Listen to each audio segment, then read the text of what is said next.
On the brink of the abyss, with the blindfold tied tight, should I step into the mist, or retreat back to the light? I don't know what's in there, whether it be the ground or a fall. I don't know if I dare take the step and risk it all. If I choose to turn back to the ease of the light, forever I will lack the comfort of sight.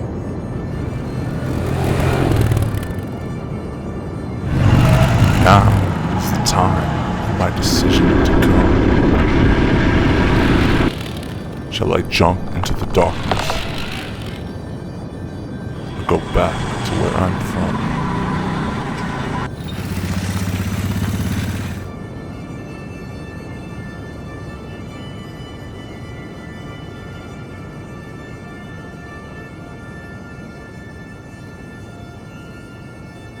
I put one foot forward hesitantly and step in the dark so again I can see.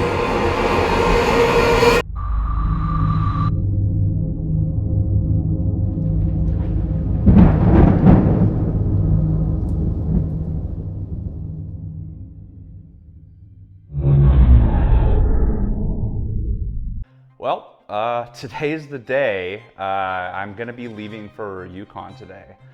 I'm heading up there for 10 days of riding. I don't know what kind of weather I'm gonna experience up there, but the forecast is looking pretty cold. It's showing down to 15 below zero in Fahrenheit for some of the days that we're gonna be out there. They haven't had a whole lot of snow, but it looks like that might be changing while I'm up there. So hopefully the weather doesn't impede us too much as we try to get some practice in riding on frozen lakes and rivers. And honestly, hopefully we get a little bit of snow, but not so much that we can't ride. I want the conditions to challenge us because I want to get a real taste for what it's going to be like when we ride up to the Arctic next winter. But we still need to film a trailer. We need to get practice in. Obviously, I've never ridden with studs on the bike tires before, so that's going to be completely new to me. And also, I need to figure out just what I'm getting myself into here. However confident I was feeling going into this has kind of shifted a little bit. This last weekend, I decided to take advantage of the warm weather we were having here in Nevada and California. And I took my DR650 out, went on a weekend camping trip down to Southern California into the desert, and I started having some mechanical issues. But I spent 2 hours this morning trying to get it to start. Jump didn't work, so I was just running it up and down off-road, trying to bump start it. Eventually got it bump started.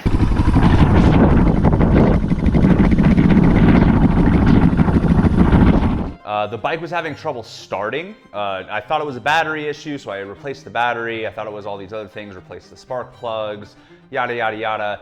Finally got it started, but I'm making my way down there, and about 30 minutes from where I'm gonna camp, the bike just completely dies.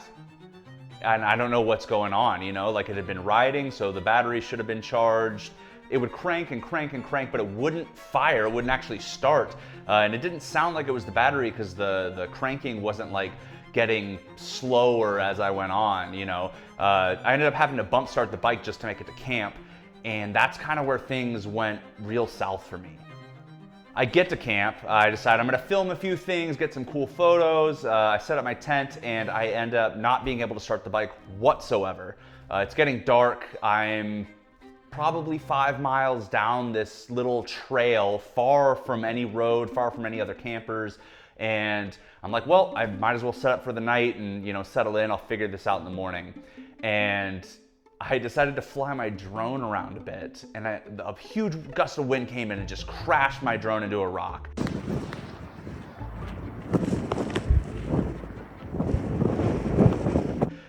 You know, just a few days before my trip where I need that drone to get the footage that I've planned for our trailer. And so I I just had a string of bad luck happen all in one day, and it didn't even stop there. I had an awesome sunset. I filmed what I could without the drone, and I wake up the next morning ready to bump start the bike, and it just won't start. I am running with it down this like dirt, sandy trail, which is difficult to run with the bike. I unload all the gear off of it, and I end up running probably about a mile away from where I had camped with the bike, just continually trying to bump start it before it actually turned over. And then I was terrified to let the bike stop, so I ride back to camp, I keep it idling, I throw my gear on, I head into town, and I say, okay, I'm gonna get gas, and then I'm not gonna turn the bike off till I get home. I know I can make it home on 1 tank of gas.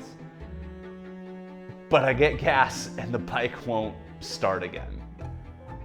So I'm in Lone Pine, California, which is this sleepy little town in Southern California out in the desert. It's near Mount Whitney, so it gets a little bit of tourism, but it's definitely the off season. There's not a lot of people coming through.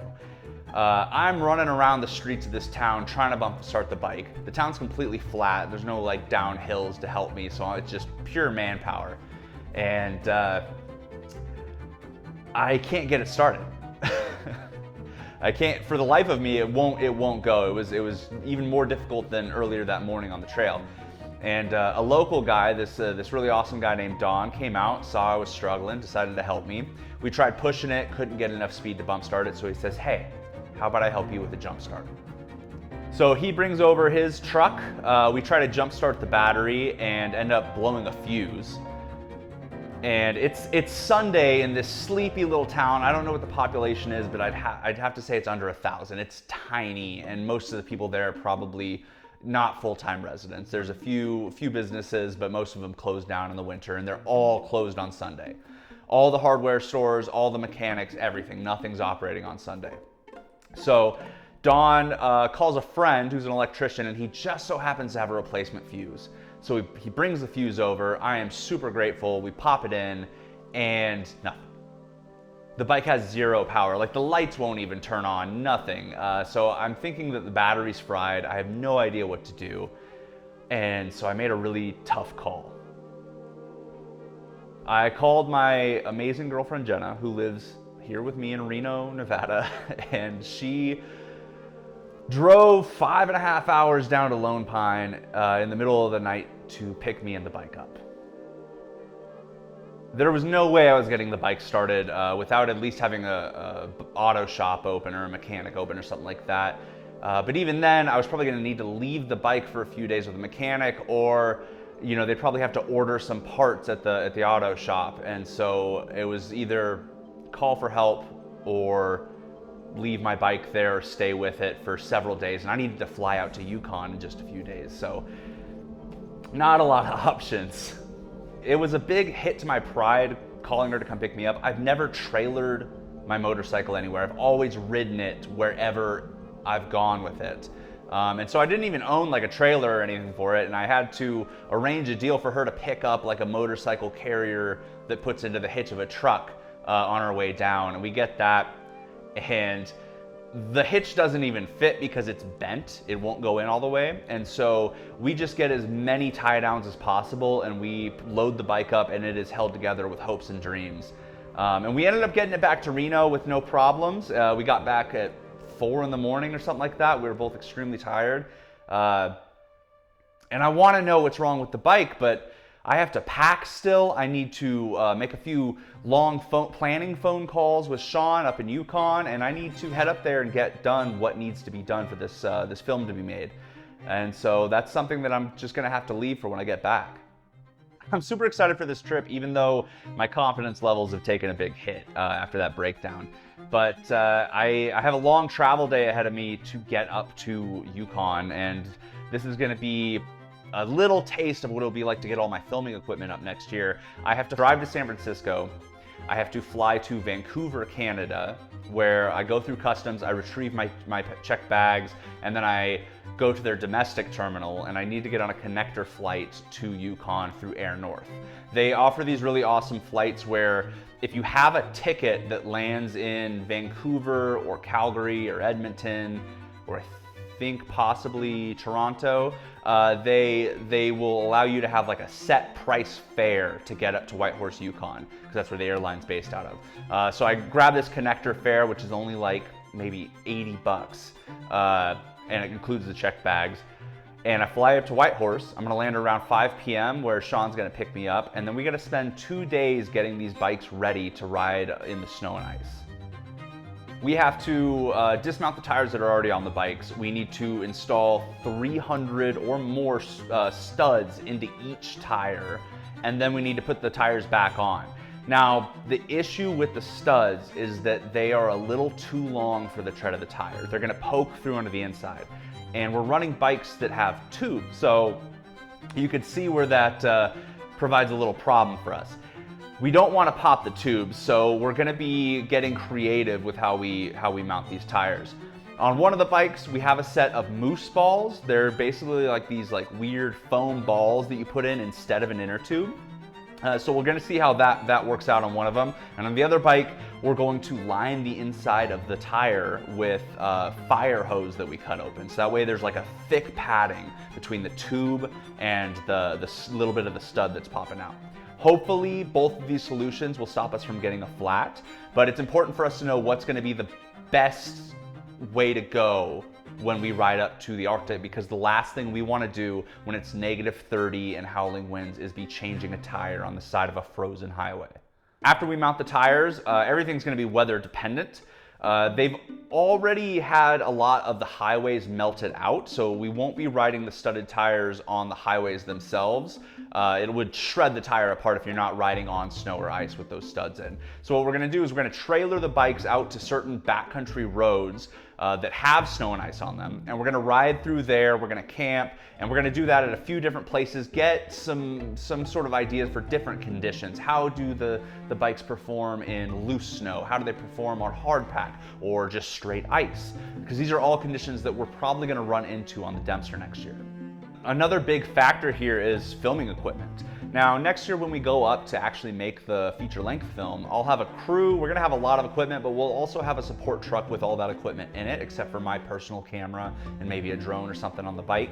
But this time it's just gonna be me. So I need to see realistically how much equipment I can put on the bike and how I'm actually gonna do that. We're not gonna mount Pelican cases next year, so I think what we're gonna end up doing is using the Moscow Moto Reckless system and putting the camera gear on the top part and then putting warm layers and camping equipment and the little holsters that go on the side of the bike. I'm gonna try that out on this trip, and it's either gonna work great for us or it's gonna have some kinks that I need to work out, and that'll give me an idea of things to fix for when I come back up a year from now.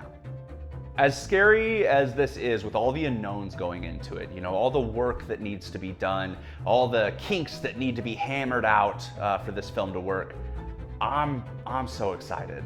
You know, I'm so excited that we're making this happen, that not only are we going to the Arctic next year, but even putting in the legwork right now, I'm doing something that I never thought that I would be able to do. You know, I'm flying up to somewhere a stone's throw from the Arctic Circle. I'm gonna be riding motorcycles on frozen lakes and rivers. I'm gonna be camping in the winter in northern Canada.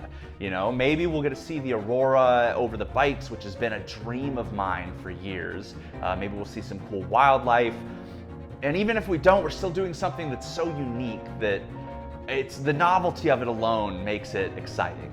So yeah, I'm so excited for this. You know, it's scary, but it's exciting. And you come to think of it, the best part about this is gonna be, oh shit, I gotta go. My flight is in 6 hours, so I gotta head to San Francisco.